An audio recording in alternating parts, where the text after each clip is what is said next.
Hello दोस्तों, हमारे YouTube channel excellent exam में मैं विवेक आपका फिर से स्वागत करता हूं। दोस्तों आज हम लेकर आ चुके हैं सबसे महत्वपूर्ण सेंट्रल आइडिया जो कि आपको बोर्ड एग्जाम 2022 में पक्का पूछेगा, श्योर पूछेगा। जो बता देंगे उसको आपको तैयार करके जाना है और हम ये भी बताएंगे कि सेंट्रल आइडिया कैसे लिखा जाता है। तो दोस्तों आप वीडियो को अंत तक देखिएगा, तभी आपको सब कुछ क्लियर होगा। एकदम कमजोर से भी कमजोर छात्र होंगे वो भी सेंट्रल आइडिया लिखना आसानी से सीख जाएंगे कि सेंट्रल आइडिया में आखिरकार लिखा क्या जाता है। ठीक है, तो दोस्तों क्लास शुरू करने से पहले जितने स्टूडेंट हैं फटाफट इस वीडियो को आप लोग लाइक कर दीजिएगा, अपने दोस्तों में तुरंत शेयर कर दीजिएगा और चैनल पर जो हमारे प्यारे नए स्टूडेंट आए हुए चैनल को सब्सक्राइब कर लीजिएगा ताकि जो भी इंपॉर्टेंट क्लास चले उसे पढ़ करके आप बोर्ड एग्जाम में अच्छा नंबर ला सके। ठीक है, तो दोस्तों बात करते हैं। तो आज हमने पूरा सेंट्रल आइडिया यहाँ पर आपके सामने आप देख सकते हैं कि यहाँ पर हमने लिया हुआ है।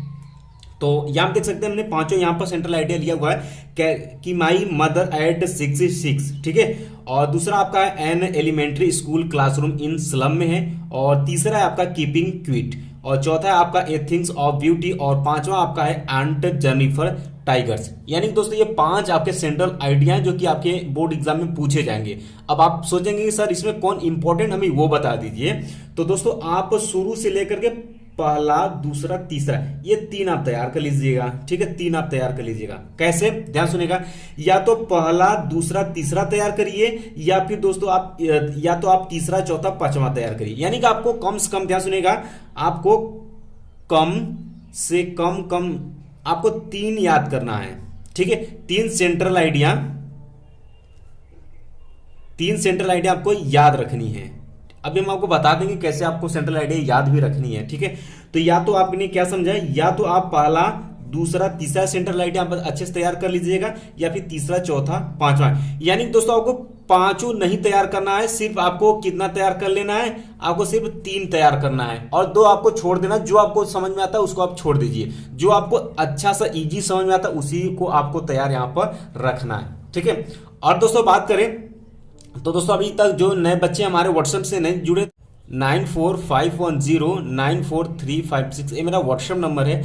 आप इस पर मैसेज करके जुड़ सकते हैं, या फिर दोस्तों इस व्हाट्सएप का ग्रुप का जो लिंक है आपको डिस्क्रिप्शन बॉक्स में मिल जाएगा, वहां से आप हमसे जुड़ सकते हैं। तो चलिए आपको ये पता हो गया कि या तो आपको पहला या तैयार कर लेना है, या तो दूसरा या तो तीसरा। यानी कम से कम आपको तीन सेंट्रल आइडिया आपको तैयार करनी है। ठीक है, और पांच में से और दो को आपको छोड़ देना है। चलिए आपका कुछ बोझ आपका हल्का हो चुका है। अब आप सोच रहे होंगे ठीक है सर आपने तो ये तो बता दिया, अब बताइए कि हम लोग सेंट्रल आइडिया लिखे तो लिखे कैसे। अब आपको हम बता देते हैं कि भाई सेंट्रल आइडिया कैसे लिखा जाता है। ठीक है, सेंट्रल आइडिया कैसे लिखे, राइट। चलिए अब आपको समझाते एकदम हिंदी के तरीके से समझाएंगे। अब दोस्तों ध्यान सुनेगा, आप लोगों ने हिंदी में कहानी, ध्यान सुनेगा, कहानी पढ़ा होगा जिसमें कि आपने हिंदी में पंचलाइट, ध्रुव यात्रा और बहादुर कहानी आपने पढ़ा होगा। ठीक है, और एग्जाम ऑलरेडी दे चुके हैं।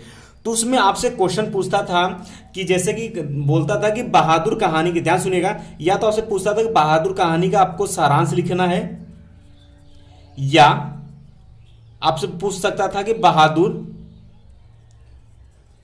बहादुर कहानी का उद्देश्य प्रकट करिए। क्या बोला है, उद्देश्य बताइए। अब दोस्तों ध्यान सुनिएगा, ये जो उद्देश्य पूछता है, ये बोलता है वही कहानी अंग्रेजी की भाषा में बोले तो हम कह सकते हैं कि सेंट्रल आइडिया है। यानी कि दोस्तों सेंट्रल आइडिया यानी कि जो पोएम दिया रहता है उसमें आपका यानी वो आपके वहां पर राइटर क्या कहना चाहता है, यानी पोएट क्या कहना चाहता है, वही को आपको अपने भाषा में लिखना होता है। उस कहानी को लिखना होता है कि इस पोएम में पोएट ने क्या उद्देश्य प्रकट किया है, क्या लिखा है। तो आपको लिखना, जैसे कि मान लेते हैं कि हम पहला ही यहां पर हम ले लेते हैं कि माई मदर। ठीक है, नहीं पहला ले सकते हैं, या फिर मान लेते हैं दूसरा ही ले लेते हैं। दूसरा जैसे कि आपका दिया है an elementary of school in classroom in slum में। ठीक है, मान लेते हैं ये दूसरा वाला ही ले लेते हैं। तो इसमें आप क्या लिखेंगे, कैसे लिखेंगे, ध्यान सुनेगा, कैसे सेंट्रल आइडिया लिखेंगे। इसमें आप लिखेंगे, पहले तो आप पोएट को जानेंगे कि इस पोएट में पोएट कौन से, जैसे मान लेते हैं इसमें पोएट कौन है, स्टीफन स्पेंडर है। ठीक है, स्टीफन स्पेंडर इनके पोएट हैं। तो आप लिखेंगे इसमें कैसे कि स्टीफन स्पेंडर ने बस्ती में, इस कहानी में, इस पोएम में क्या था कि इस बस्ती में रहने वाले स्कूलों बच्चों के जीवन का वास्तविक प्रस्तुत इसमें प्रकट किया है।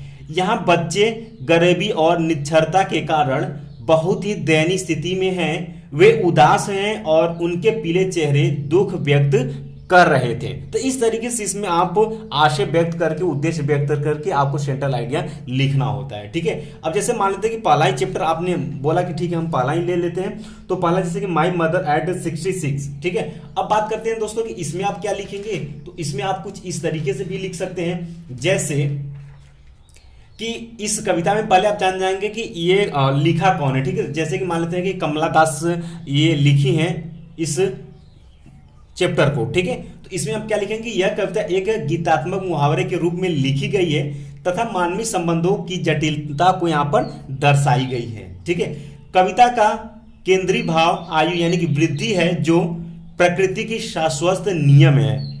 कवित्री अपनी माँ से मिलने गई हुई है या गई हुई थी, जिनका पीला चेहरा देखकर उन्हें यह एहसास हुआ यानी कि आभास हुआ कि उनकी मां अत्यंत वृद्ध हो गई थी।